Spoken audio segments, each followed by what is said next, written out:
Welcome back to Shannu's kitchen. Shannu's కిచెన్లో ఇవాల్టి రంజాన్ ఇఫ్తార్ recipes వచ్చేసి gulab jamun and paneer cheese samosa. First recipe వచ్చేసి గులాబ్ జామున్. ఇది ప్రిపేర్ చేసుకోవడానికి ఒక బౌల్ తీసుకొని ఒక ప్యాకెట్ గులాబ్ జామున్కి నేను ఇక్కడ 1.5 గ్లాస్ వరకు పంచదార అయితే తీసుకున్నాను. 1.5 గ్లాస్ అంటే నేను ఇక్కడ దగ్గర ఒక 1/2 kg వరకు షుగర్ తీసుకున్నాను. ఇందులో ఒక గ్లాస్ వరకు వాటర్ కూడా యాడ్ చేసుకొని ఇప్పుడు స్టవ్ ఆన్ చేసుకుని హై ఫ్లేమ్ మీద షుగర్ని అయితే కరిగించుకున్నాను. ఈ షుగర్ కరుగుతున్నప్పుడే ఇందులో ఒక 1/2 టీ స్పూన్ వరకు ఇలైచీ పౌడర్ వేసుకున్నాను. ఇలైచీ పౌడర్ వేసుకున్న తర్వాత ఒకసారి బాగా కలుపుకోండి. ఈ గులాబ్ జామున్కి ఎక్కువ పాకం ఏమీ అవసరం లేదు. పంచదార కరిగిన తర్వాత ఒక 10 నిమిషాల పాటు ఉడికించుకుంటే జస్ట్ ఇలా స్టిక్కీ కన్సిస్టెన్సీ వస్తుంది. అలా వస్తే సరిపోతుంది. ఆ పాయింట్లో స్టవ్ ఆఫ్ చేసేసుకోవడమే. స్టవ్ ఆఫ్ చేసుకునే ముందు ఒక 2 నుంచి 3 డ్రాపుల వరకు నిమ్మరసం పిండుకోండి. ఇలా పిండుకోవడం వల్ల ఈ పంచదార పాకం అనేది గట్టి పడకుండా ఉంటుంది. ఇప్పుడు ఒకసారి బాగా కలుపుకొని మూత పెట్టేసి పక్కన పెట్టేసేయండి. నెక్స్ట్ స్టెప్ వచ్చేసి గులాబ్ జామున్ పిండి కలుపుకోవడం. ఇక్కడ నేను ఒక ఫుల్ ప్యాకెట్ తీసుకుంటున్నాను. ఇది నార్మల్ సూపర్ మార్కెట్లో దొరికే గులాబ్ జామున్ ప్యాకెట్. ఇప్పుడు ఇందులో కొంచెం ఒక చిటికెడు ఉప్పు వేసుకొని ఒకసారి బాగా కలుపుకోండి. ఇక్కడ గులాబ్ జామున్ మిక్స్ నేనైతే వాటర్తో కలుపుకుంటున్నాను. కాచి చల్లార్చిన పాలతో అయినా కలుపుకోవచ్చు. నేను ఇక్కడ వాటర్ కొన్ని యాడ్ చేసుకుంటూ కలుపుకుంటున్నాను. ఒకేసారి మొత్తంగా వేసేసుకోకండి. మళ్ళీ డవ్ అనేది లూజ్ అయితే గులాబ్ జామున్ అనేవి సరిగ్గా రావు. సో కన్సిస్టెన్సీ చూసుకుంటూ కొంచెం వాటర్ వేసుకుంటూ కొంచెం గట్టిగానే కలుపుకోవాలి. మరీ పల్చగా కాకుండా మరీ గట్టిగా కాకుండా కలుపుకోవాలి. ఈ విధంగా కలుపుకోవాలి. ఈ గులాబ్ జామున్ పిండిని మరీ చపాతీ పిండిలాగా మరీ ఎక్కువసేపు స్మూత్గా అయ్యేటట్టు కలపకూడదు. కొంచెం ఎయిర్ గ్యాప్స్ ఉండాలి. అప్పుడే మనకి గులాబ్ జామున్ అనేవి మంచిగా వస్తాయి. ఈ విధంగా కలుపుకున్న తర్వాత చేతికి కొంచెం నెయ్యి అప్లై చేసుకుంటూ చిన్న ఈ విధంగా బాల్స్ లాగా చేసుకోవాలి. ఫస్ట్ మధ్యలో కొంచెం ప్రెజర్ ఇచ్చి వత్తండి. ఆ తర్వాత స్మూత్గా బాల్స్ లాగా చేసుకోండి. అప్పుడు మనకి క్రాక్స్ లేకుండా మంచిగా వస్తాయి. ఫస్ట్ మనం రౌండ్ చేసేటప్పుడు కొంచెం అరచేతిలో ప్రెజర్ ఇవ్వాలి. ఆ బాల్కి ప్రెజర్ ఇచ్చిన తర్వాత స్మూత్గా మనం రోల్ చేసుకుంటే కనుక ఈ గులాబ్ జామున్స్ అనేవి ఎక్కడా పగలకుండా స్మూత్గా వస్తాయి. సో ఈ టిప్తో అయితే ఈసారి ట్రై చేయండి. మీకు ఒక్క జామున్ కూడా పగలకుండా చాలా బాగా వస్తాయి. ఇదే విధంగా అన్ని జామున్స్ని ఇలా రెడీ చేసి పెట్టుకున్నాను. ఇప్పుడు కడాయి తీసుకొని అందులో కొంచెం ఆయిల్ వేసుకుని ఆయిల్ హీట్ అయ్యాక మరీ ఎక్కువ హీట్ అవ్వాల్సిన అవసరం లేదు. కొంచెం లైట్గా హీట్ అయితే చాలు. ఫ్లేమ్ అనేది మీడియంలో పెట్టేసి ఈ విధంగా మనం తయారు చేసుకున్న గులాబ్ జామున్ బాల్స్ వేసుకొని కొంచెం గోల్డెన్ కలర్ వచ్చాక పాకంలో వేసేసుకోవాలి. పాకం అనేది వేడిగా ఉండాలి. ఒకవేళ మీరు చేసిన పాకం చల్లారితే కనుక ఒక 2 నిమిషాల పాటు పాకంని వేడి చేసుకోండి. వేడి పాకంలో వేస్తేనే మనకి బాల్స్ అనేవి మంచిగా స్వీట్నెస్ అనేవి అబ్జర్వ్ చేసుకుంటాయి. సో పాకం అనేది వేడిగా ఉండేటట్టుగా చూసుకోండి. ఈ విధంగా బాల్స్ని అన్నిటినీ వేడిగా ఉన్నప్పుడే పాకంలో వేసేసుకోండి. ఈ విధంగా అన్ని బాల్స్ని వేయించుకొని పాకంలో వేసుకున్న తర్వాత ఒకసారి ఈ విధంగా కలుపుకోండి. గరిటె పెట్టకుండా జస్ట్ బౌల్ని 2 వైపులా పట్టుకొని ఇలా ఈ విధంగా కలిపి ఒక 2 అవర్స్ పాటు కదపకుండా పెట్టేసేయండి. ఒక 2 అవర్స్ తర్వాత మూత తీసి చూస్తే కనుక మనకి టేస్టీ గులాబ్ జామున్ అయితే రెడీ. ఈ విధంగా పాకం అంతా అబ్జర్వ్ చేసుకొని మనకి గులాబ్ జామున్ అయితే రెడీ అయిపోతుంది.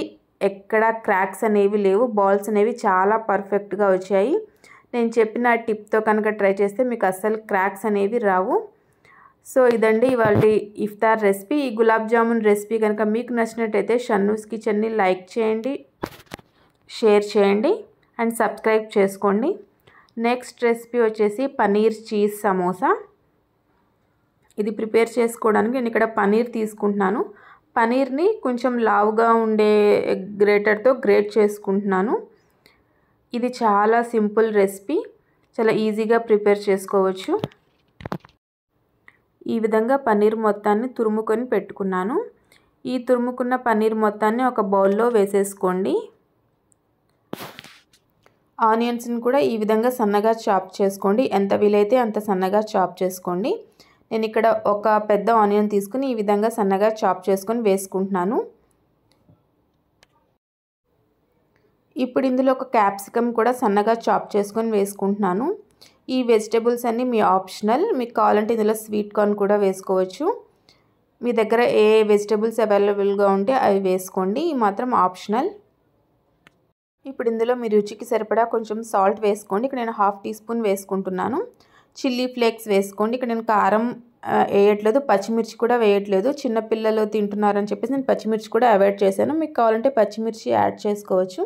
ఇక్కడ నేను చిల్లీ ఫ్లేక్స్ వేశాను. ఒక 1/2 టీ స్పూన్ జీరా పౌడర్ వేసుకున్నాను. ఒక 1/2 టీ స్పూన్ ధనియా పౌడర్ వేసుకున్నాను. ఒక 1/2 టీ స్పూన్ చాట్ మసాలా వేసుకున్నాను. చాట్ మసాలా లేకపోతే కొంచెం నిమ్మరసం అనేది పిండుకోండి. ఒక 1/2 టీ స్పూన్ గరం మసాలా కూడా వేసుకుంటున్నాను.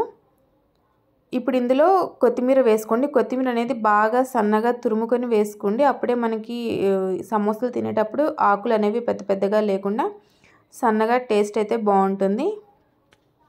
ఇప్పుడు ఇందులో చీజ్ వేసుకోండి. ఈ చీజ్ అనేది పూర్తిగా ఆప్షనల్. మీకు ఇష్టం ఉంటే వేసుకోండి, లేకపోతే స్కిప్ చేసేయండి. నా దగ్గర ఉంది, మా పిల్లలు ఇష్టంగా తింటారని చెప్పేసి నేను ఇక్కడ చీజ్ కూడా వేసుకున్నాను. ఈ విధంగా చీజ్ కూడా వేసుకొని ఈ మొత్తాన్ని బాగా ఇలా మిక్స్ చేసుకోండి. జస్ట్ చేత్తో మిక్స్ చేసుకుంటే సరిపోతుంది. వీటిని ఏమీ కుక్ చేయాల్సిన అవసరం కూడా లేదు. ఈ విధంగా ఈ చీజ్, మనం వేసిన స్పైసెస్ మొత్తం పనీర్కి బాగా పట్టేటట్టుగా ఈ విధంగా ఒక 3 నిమిషాల పాటు బాగా కలుపుకోండి. పనీర్ చీజ్ సమోసాకి స్టఫింగ్ అయితే రెడీ అయిపోయింది. ఇంకా నెక్స్ట్ స్టెప్ వచ్చేసి సమోసా ప్రిపేర్ చేసుకోవడం. అందుకోసం ఇక్కడ ఈ మైదా బ్యాటర్ని రెడీ చేసుకొని పెట్టుకున్నాను. మైదా బ్యాటర్లో కొంచెం పెప్పర్, ఉప్పు కలిపి ఈ విధంగా పేస్ట్ లాగా రెడీ చేసుకొని పెట్టుకోవాలి బైండింగ్ కోసం. ఇప్పుడు ఇవి వచ్చేసి స్విజ్ సమోసా పట్టి, ఇవి మనకి సూపర్ మార్కెట్లో ఎక్కడైనా దొరుకుతాయి. ఈ పట్టీస్ నేను ఎప్పుడు తెప్పించుకొని పెట్టుకుంటాను. ఇందులో స్టఫింగ్ అంతా పెట్టేసి ఈ విధంగా సమోసా లాగా రోల్ చేసుకోవడమే. వీటిని ఫ్రోజన్ లాగా కూడా పెట్టుకోవచ్చు. అంతేనండి, చాలా సింపుల్గా ఈ విధంగా వీడియోలో చూపిస్తున్నట్టుగా సమోసా పట్టీలు అయితే చుట్టుకోవాలి.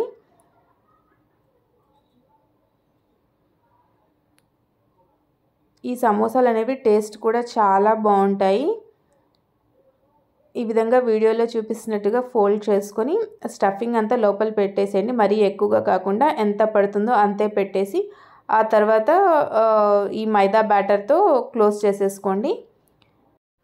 అన్నిటినీ ఈ విధంగా సమోసాలాగా చేసి పెట్టేసుకోండి. ఇవి చాలా క్రిస్పీగా, ఈ సమోసా పట్టీలు అనేవి చాలా బాగుంటాయి. ఇప్పుడు డీప్ ఫ్రైకి సరిపడా ఆయిల్ వేసుకొని, ఆయిల్ కొంచెం హీట్ అయ్యాక ఈ విధంగా సమోసాలన్నిటినీ కడాయికి ఎన్ని పడితే అన్ని వేసుకొని మీడియం ఫ్లేమ్ మీద మంచి గోల్డెన్ కలర్ వచ్చేంత వరకు ఫ్రై చేసుకోండి. ఈ విధంగా ఫ్రై చేసుకొని సర్వ్ చేసేసుకోవడమే. చాలా టేస్టీగా ఉంటాయి.